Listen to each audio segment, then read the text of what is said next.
আসসালামু আলাইকুম রহমতুল্লাহ বারকাত সাইক। ওয়ালাইকুম আসসালাম রহমতুল্লাহ বরকাতুহ। সাইক, আমি জি, রাঁচি থেকে বলছি, রাজমিস্ত্রির কাজে এসেছি।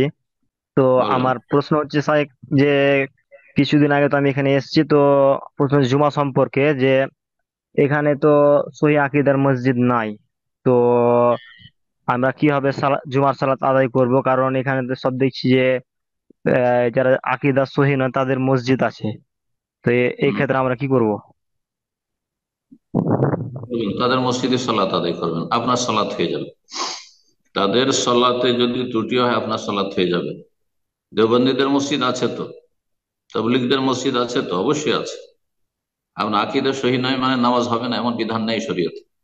আকীদায় বড় ধরনের ভুল, ইমান ভঙ্গকারী আকীদা যদি থাকে, শিরক কুফর, বড় শিরক কুফর স্পষ্ট চোখে দেখতে পান, তখন আপনি তো জানেন না, দেখেছেন যে ইমাম বড় শিরক করছে।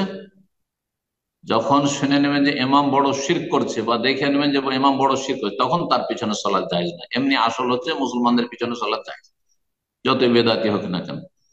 আপনার কাছে যখন স্পষ্ট না হয়েছে ততক্ষণ পর্যন্ত তদন্ত করার কোনো প্রয়োজন নেই যে মসজিদে গিয়ে ইমাম সাহেবের আগে ইন্টারভিউ নিব, যদি ইমাম এইরকম হয় তাহলে আর পড়বো না। না না না, ইন্টারভিউর কোনো প্রয়োজন না, আসলে হচ্ছে নামাজ পড়ে যাবে না।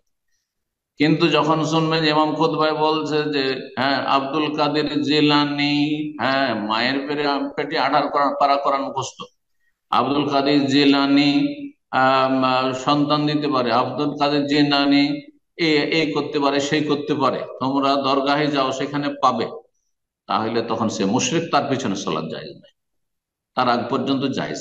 জি, সুতরাং এসব সংশয়ে থাকবেন না আর চরমপন্থা অবলম্বন করবেন না। মুসলিমদের পেছনে সালাত জায়েজ, যতক্ষণ পর্যন্ত তার বিপরীতটা আপনার কাছে স্পষ্ট না হয়েছে।